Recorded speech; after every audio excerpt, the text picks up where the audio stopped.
नमस्कार, सत श्री अकाल, आदाब। मेरा नाम मनदीप पुनिया है और आप सुन रहे हैं पंजाबी रेडियो यूएस से। मैं एक बार फिर हाजिर हूं नए बुलेटिन के साथ और शुरुआत करते हैं आज की मुख्य खबरों से। अरविंद केजरीवाल को दिल्ली हाई कोर्ट से राहत नहीं मिली है, उनके जमानत के ऊपर रोक लगी रहेगी। आज दिल्ली हाई कोर्ट ने यह फैसला सुनाया है। आम आदमी पार्टी के नेता इस फैसले से सहमत नहीं है। आज पार्लियामेंट सेशन के दूसरे दिन पंजाब से सांसद चुनकर आए सांसदों ने शपथ ली। फरीदकोट से सांसद सरबजीत सिंह खालसा ने भी शपथ उठाई। इसके अलावा भाई अमृतपाल सिंह का नाम भी पुकारा गया था, लेकिन वो असम की डिब्रूगढ़ जेल बंद होने के कारण वो आज शपथ नहीं ले सके। देश की पार्लियामेंट्री हिस्ट्री में पहली बार स्पीकर पद का चुनाव इस बार होगा। एनडीए ने अपने स्पीकर पद के उम्मीदवार के तौर पर ओम बिरला को आगे किया है। वहीं कांग्रेस ने के सुरेश नाम के एक सांसद को अपने स्पीकर पद के उम्मीदवार के तौर पर आगे किया है। कांग्रेस और बीजेपी के अलावा बड़ी पार्टी माने जाने वाली समाजवादी पार्टी के अध्यक्ष अखिलेश यादव ने कहा कि अपोजिशन पार्टियों को डिप्टी स्पीकर का पद मिलना चाहिए था। इसके अलावा तृणमूल कांग्रेस के अभिषेक बनर्जी ने बयान देते हुए कहा कि कांग्रेस ने जो स्पीकर पद का उम्मीदवार बनाया है उसमें उनसे सहमति नहीं ली गई। आज राहुल गांधी शपथ लेने के लिए जब आगे गए तो सत्ता पक्ष के सांसदों ने शोर मचाना शुरू कर दिया। उन्होंने ये कहा कि 50 साल पहले लगी इमरजेंसी कॉन्स्टिट्यूशन पर कलंक है और राहुल गांधी ने इंडिया का कॉन्स्टिट्यूशन दिखाते हुए आज शपथ ग्रहण की। पिछले 4 दिनों से अनशन पर बैठी दिल्ली की जल मंत्री अतिशी मार्लिना ने आज अपना अनशन खत्म कर दिया है। उनकी तबीयत बहुत बिगड़ गई थी। शुगर लेवल गिरने के कारण उनको एलएनजेपी अस्पताल में भर्ती करवाया गया और वहां पर उन्होंने अपना अनशन खत्म कर दिया। सालों चली लंबी लड़ाई के बाद पत्रकार और विकीलीक्स के founding editor Julian Assange finally Britain की जेलों से रिहा हो रहे हैं। उनका अमेरिकी प्रशासन के साथ एक समझौता हुआ है, उसी समझौते के तहत उनको छोड़ा गया है और वो सीधे ऑस्ट्रेलिया जाएंगे। ये थी आज की मुख्य खबरें। अब करते हैं इन खबरों का विश्लेषण और शुरुआत करते हैं सबसे पहली खबर से, जो आज आई दिल्ली हाई कोर्ट से। दिल्ली हाई कोर्ट में हमें पता है कि अरविंद केजरीवाल के मामले में सुनवाई चल रही थी, बल्कि उनका जो फैसला आया था सेशन कोर्ट से उसमें उनको जमानत मिल गई थी, जेल से रिहा होने वाले थे, लेकिन दिल्ली हाई कोर्ट ने उनकी जमानत पर रोक लगा दी थी और ये कहा था कि जो सेशन कोर्ट है उनके सामने बहुत सारे दस्तावेज रखे गए थे और उन दस्तावेजों की अनदेखी करते हुए session court Rouse Avenue court ने उनको जमानत दे दी थी। इसलिए दिल्ली हाई कोर्ट ने उनकी जमानत पर रोक लगा दी है। इसको लेकर जो आम आदमी पार्टी के नेता हैं उन्होंने असहमति जाहिर की है। उन्होंने कहा कि बिना जो सेशन कोर्ट का फैसला पड़े ही दिल्ली हाई कोर्ट ने उनकी जमानत पर रोक लगाई। पता नहीं किस मंशा से लगाई, किसके इशारे पर लगाई। इस किस्म के आरोप दिल्ली हाई कोर्ट पर आम आदमी पार्टी के नेता लगा रहे हैं। हालांकि उनका मामला तुरंत ही सुप्रीम कोर्ट में भी चला गया था। आम आदमी पार्टी के जो वकील थे, उनके वकील वो सुप्रीम कोर्ट भी चले गए थे। सुप्रीम कोर्ट ने कहा था कि पहले मंगलवार को आप दिल्ली हाई कोर्ट का फैसला आने दें, उसके बाद ही हम सुनवाई करेंगे। यानी कि कल बुधवार से सुप्रीम कोर्ट में अरविंद केजरीवाल की जमानत पर दोबारा से सुनवाई होनी शुरू होगी। मेरे को लगता है कि ये कई बार हम पहले भी देख चुके हैं राजनीतिक मामलों में कि सेशन कोर्ट जमानत देता है लेकिन तुरंत ही हाई कोर्ट उनके ऊपर स्टे लगा देता है। कई मामलों में जो स्टेट कोर्ट है, जो हाई कोर्ट है, वो जमानत देता है और सुप्रीम कोर्ट उन पर स्टे लगा देता है। ऐसा ही मामला हमें अरविंद केजरीवाल के मामले में दिखाई दिया था। बहुत सारी चीजें हैं जो ईडी के जो वकील हैं SV राजू, वो लगातार क्लेम कर रहे हैं। वो कह रहे हैं कि हमारे पास एक पूरी हिस्ट्री है जिससे ये साबित होता है कि जो अरविंद केजरीवाल हैं वो इस पूरी शराब नीति घोटाले मामले के मास्टरमाइंड हैं। हालांकि सुप्रीम कोर्ट में कल से सुनवाई होगी, तब पता चलेगा कि उनको जमानत मिलेगी, यानी कि वो जेल से बाहर आएंगे या नहीं आएंगे। और जो आगे की अपडेट होगी हम इस पूरे मामले में देते रहेंगे। अब हम दूसरी खबर की बात करते हैं। दूसरी खबर आई आज संसद भवन से। संसद भवन में हमें पता है कि सौ चुक प्रोग्राम यानी कि शपथ चुकवाई जा रही हैं। जो नए सांसद चुनकर आए हैं उनको शपथें दिलवाई जा रही हैं और इसमें आज पंजाब के सांसदों ने भी उनको शपथें दिलवाई गई। उनमें फरीदकोट के सांसद सरबजीत सिंह खालसा, उनको भी आज शपथ दिलवाई गई। उनके बाद भाई अमृतपाल सिंह का नाम पुकारा गया, लेकिन भाई अमृतपाल सिंह संसद में मौजूद नहीं थे क्योंकि हमको पता है कि असम की डिब्रूगढ़ जेल में बंद हैं और उनका नाम पुकारे जाने के बाद जब कोई नहीं आया तो फिर अगले कैंडिडेट का नाम पुकारा गया। सभी हम ये भी देख रहे हैं कि संसद में, इंडियन पार्लियामेंट में कॉन्स्टिट्यूशन को लेकर बहुत सारी बातें हो रही हैं। जो विपक्ष के अपोजिशन पार्टियों के जो सांसद हैं वो हाथ में संविधान की कापियां लेकर जा रहे हैं और संविधान की बड़ी बात कर रहे हैं। लेकिन आप देखिए कि पिछले 1 साल से जो अमृतपाल सिंह हैं उनको डिटेन कर रखा है और अब तो उनका 1 साल के लिए डिटेंशन बढ़ा दी गई है, लेकिन कोई भी फेयर ट्रायल की मांग नहीं कर रहा है। किसी अपोजिशन पार्टियों, कोई लोकतंत्र खतरे में दिखाई नहीं दे रहा है, कोई उनके लिए आवाज नहीं उठा रहा है। क्या फिर जो ये संविधान की कॉपी वो हाथ में लेके जा रहे हैं, क्या ये सिर्फ सिंबॉलिक है? और कोई भी ये बात नहीं उठा रहा कि अगर मान लो उनके ऊपर ट्रायल कोर्ट चलना भी है तो कम से कम उनके प्रदेश में चले, उनके प्रदेश में शिफ्ट किया जाए, कि जेल में उनको शिफ्ट किया जाए। उनके माँ बाप ने भी लगातार ये डिमांड उठाई थी कि कम से कम असम की डिब्रूगढ़ जेल से जो सिंह हैं, अमृतपाल सिंह और उनके साथ जो 9 और भी राजनीतिक कैदी हैं उनको शिफ्ट किया जाए, ट्रायल यहाँ चले और उनसे एनएसए हटाई जाए। लेकिन एनएसए भी एक्सटेंड कर दिए पंजाब सरकार ने। और पंजाब से 3 आम आदमी पार्टी के सांसदों ने भी शपथ ली, वो भी कल कॉन्स्टिट्यूशन की कापियां लेकर घूम रहे थे। तो मेरे को तो कई बार लगता है कि ये चक्कर क्या है कि एक तरफ आप कॉन्स्टिट्यूशन की कापियां लेकर घूम रहे हैं और दूसरा उसी कॉन्स्टिट्यूशन की खुलेआम धज्जियां उड़ रही हैं, उस पर कोई भी बात नहीं कर रहा है। खैर, पंजाब के बाकी सांसदों ने, राजा वड़िंग से लेकर सुखजिंदर रंधावा और आज हरसिमरत कौर बादल, इन्होंने भी आज शपथ ली है। और उसके बाद राहुल गांधी भी शपथ लेने के लिए उठे थे। जब वो उठे तो सत्ता पक्ष के लोग चिल्लाने लग गए, क्योंकि आज ही के दिन 25 जून 1975 को इमरजेंसी लगाई गई थी। 50 साल पहले ये इमरजेंसी लगाई गई थी। तो कलंक कहकर जो सत्ता पक्ष के सांसद हैं उन्होंने चिल्लाना शुरू कर दिया। उन्होंने इमरजेंसी की बात भी कही कि जो संविधान की कॉपी तुम उठाकर लेके जा रहे हो, 50 साल पहले तुम्हारी ही दादी ने संविधान को खतरे में डाल दिया था। लेकिन राहुल गांधी शपथ लेने के लिए आगे गए और उन्होंने ऐसे संविधान की कॉपी दिखाई, जय संविधान कहा और शपथ ली और उसके बाद वापस आ गए। सबसे ज्यादा तालियां मुझे बजती दिखी वो अयोध्या से जो समाजवादी पार्टी के उम्मीदवार जीते हैं, अवधेश प्रसाद पासी, उनके शपथ ग्रहण, जब वो शपथ लेने के लिए आगे गए तो उनके हाथ में भी कॉन्स्टिट्यूशन था। उनके शपथ लेने के दौरान सबसे ज्यादा तालियां बजी। बहुत सारे सत्ता पक्ष के सांसदों ने जय श्री राम चिल्लाने की भी कोशिश की, लेकिन उन पर कोई असर नहीं हुआ। अवधेश प्रसाद पासी समाज से आते हैं। उन्होंने अपने पासी समाज यानी कि जो दलित समाज है उनके जो एक हिसाब से बड़े महान व्यक्ति रहे हैं उनके बारे में भी बात की, उनकी जय बोल ली और शपथ ली और फिर वो वापस आकर बैठ गए। अयोध्या में बीजेपी कैंडिडेट को समाजवादी पार्टी ने हराया है और जो बीजेपी के कैंडिडेट थे वो थे लल्लू सिंह और अवधेश प्रसाद समाजवादी पार्टी के कैंडिडेट थे जो जेतू रहे, यानी कि जो जीत कर आए हैं।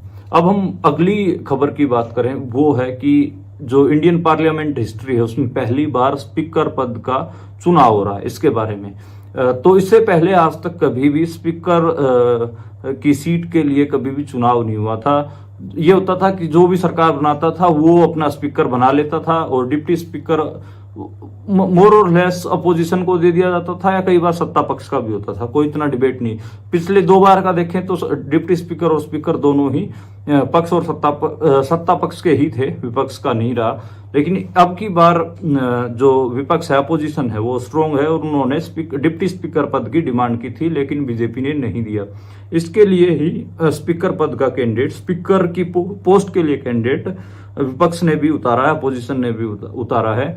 जो एनडीए की तरफ से यानी कि बीजेपी और उसके सहयोगी दल हैं उनकी तरफ से जो स्पीकर पद का उम्मीदवार है वो है ओम बिड़ला। ओम बिड़ला हमको सभी को पता है कि 2019 से लेकर 2024 तक भी इंडियन पार्लियामेंट के स्पीकर थे और वो राजस्थान के कोटा से चुनाव जीत कर आए हैं, बड़ी मुश्किल से चुनाव जीते हैं। ऐसा लग रहा था कि चुनाव हार न जाएं, हमारी तो प्रेडिक्शन यही थी कि वो चुनाव हार भी सकते हैं, लेकिन बहुत थोड़े मार्जिन से वो चुनाव जीत कर आए हैं और अब की बार दोबारा वो एनडीए बीजेपी के उम्मीदवार हैं स्पीकर पद के। और जो कांग्रेस ने या फिर कहें अपोजिशन पार्टियों ने जिसको उम्मीदवार बनाया है उनका नाम है के सुरेश, लगातार 8 बार के सांसद हैं, दलित सांसद हैं। उनको स्पीकर की पोस्ट के लिए उम्मीदवार बनाया गया। वोटिंग आगे होने वाली है, वोटिंग के बाद पता चलेगा कौन जीतता है कौन हारता है। राहुल गांधी ने आज प्रेस को यह भी बताया कि राजनाथ सिंह के 3 बार फोन आए मल्लिकार्जुन खड़गे के पास। मल्लिकार्जुन उनको कहा कि आप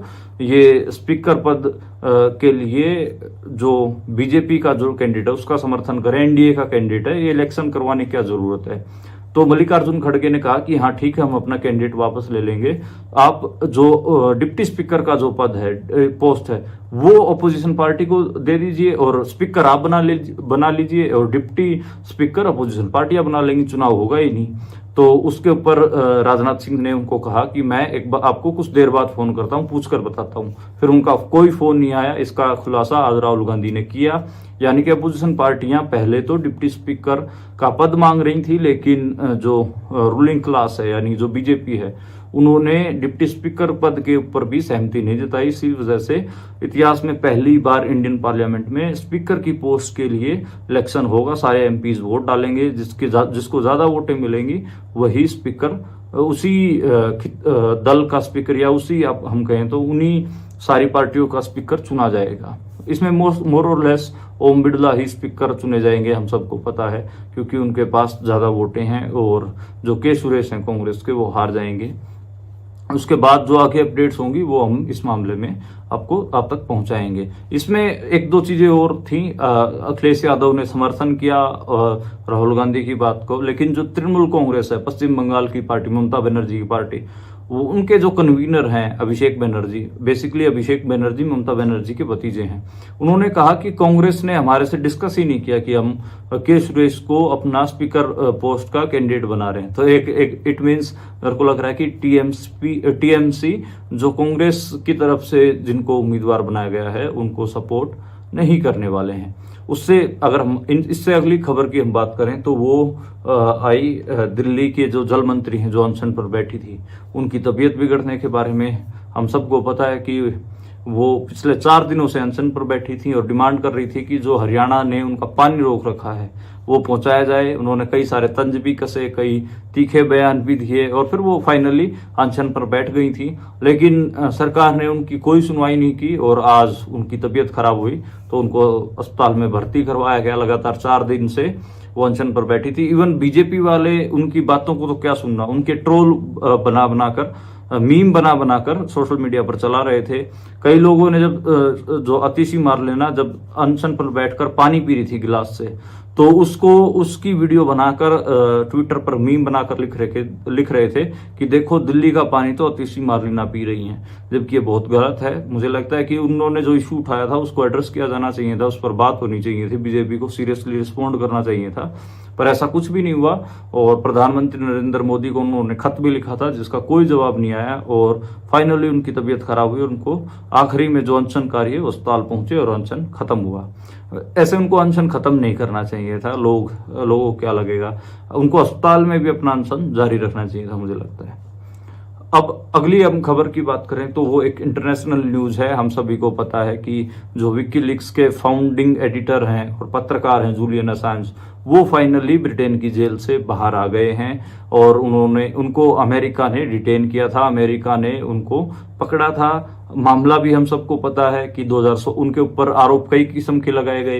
पहले तो यही लगाए गए जब इराक वॉर था उसके दौरान उन्होंने बहुत सारे डॉक्यूमेंट लीक किए थे अमेरिका के, तो ये कहा गया कि वो ऐसे सीक्रेट डॉक्यूमेंट्स थे जिनकी वजह से कई सारे अमेरिकियों की जानों पर खतरा था, इसीलिए उनको गिरफ्तार किया गया। एक मामला ये उठाया गया कि 2016 में जो अमेरिका के इलेक्शंस हुए उसमें कहीं ना कहीं उन्होंने रूस के साथ मिलकर उन इलेक्शंस में खेल करने की कोशिश की, यानी कि उन इलेक्शंस के साथ छेड़खानी करने की कोशिश की, ये आरोप लगाया गया।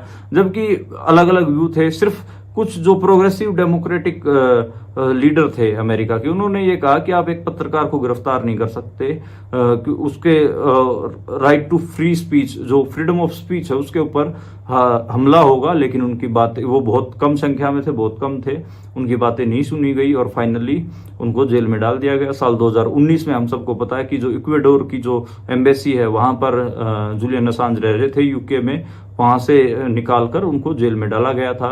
2019 से आज 2024 है, 5 साल तक वो जेल में रहे। 52 साल के हैं जूलियन असांज।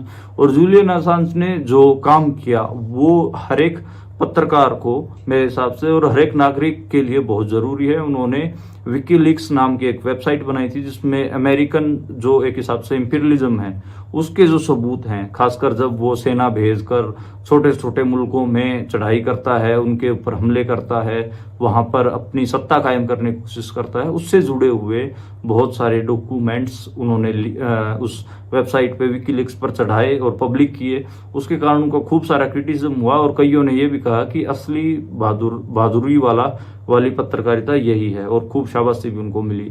जूलियन असांज बाहर आके उनको सीधा ऑस्ट्रेलिया जाएंगे, ऑस्ट्रेलियन नागरिक हैं, वहां अपने बीवी और बच्चों से मिलेंगे।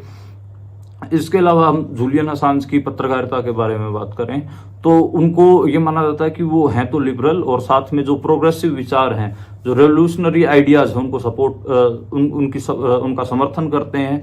और हमें पता भी है उनकी जो इंटरव्यू सीरीज रही उसमें भी उन्होंने यही कहा था कि वो रेवोल्यूशनरी आइडियाज की तलाश में हैं, और बहुत सारे लोगों से बात की जहां पर अलग अलग किस्म के प्रोटेस्ट चल रहे थे, अलग अलग किस्म की मूवमेंट्स चल रही थी, उनके ऊपर उन्होंने पत्रकारिता की है। जूलियन असांज मेरे हिसाब से तो पत्रकारों के एक हिसाब से लीडर भी हम कह सकते हैं, जिन्होंने ये वाकई में हम लोगों को ये बताया कि असल में पत्रकारिता क्या है। तो ये भी कहा जा रहा है कि एक समझौता हुआ है अमेरिका के साथ, अमेरिकन प्रशासन के साथ, उसके तहत उनको छोड़ा गया है। हालांकि जो उनकी कंपनी है विकीलीक्स, उन्होंने ट्विटर अकाउंट पे कहा कि उनके पास कोई भी समझौते की कॉपी नहीं है। उनके लिए इंटरनेशनल पूरा एक कैंपेन चला गया था उनको फ्री करवाने के लिए। यूएन में भी उनके मामले को कई बार उठाया गया। पब्लिक में, जो इंडिया में भी बहुत सारे लोगों ने कैंपेन चलाया। हम भी उन पत्रकारों में से थे जो जूलियन असांज को छोड़े जाने के लिए कैंपेन करते थे, और फाइनली अब जूलियन असांज छोड़े गए हैं। हमारे एक पत्रकार साथी हैं कुलदीप कौर ने जूलियन असांज के जो इंटरव्यूज हैं उनको लेकर एक किताब भी लिखी है, वो भी आप पढ़ सकते हैं। पंजाबी में, इंग्लिश में वो किताब है, पंजाबी में जल्दी उसका तर्जुमा अवेलेबल हो जाएगा। और जूलियन असांज की पत्रकारिता हो सके तो जरूर देखिएगा। तो आज के लिए इतना ही। आज ये मुख्य खबरें थी जिनका हमने विश्लेषण किया। भारतीय राजनीति में मोर और लेस आज जो खबरें चल रही थी उनमें ज्यादातर तो इंडियन पार्लियामेंट के बारे में चर्चा थी, क्योंकि संसद एक तो स्पीकर का चुनाव होने वाला है, और दूसरा फिर सारे जो एमपीज हैं, जो सांसद चुनकर आए हैं, वो आज शपथ ले रहे थे। और इसके अलावा जूलियन असांज इंटरनेशनल लेवल पर एक बड़ी न्यूज थी, उसके बारे में भी हमने खुल के बात की। कल दोबारा फिर हम मिलेंगे इसी समय और इसी तरह की खबरें लेकर और नए तरीके का विश्लेषण लेकर। आप देखते और सुनते रहिए पंजाबी रेडियो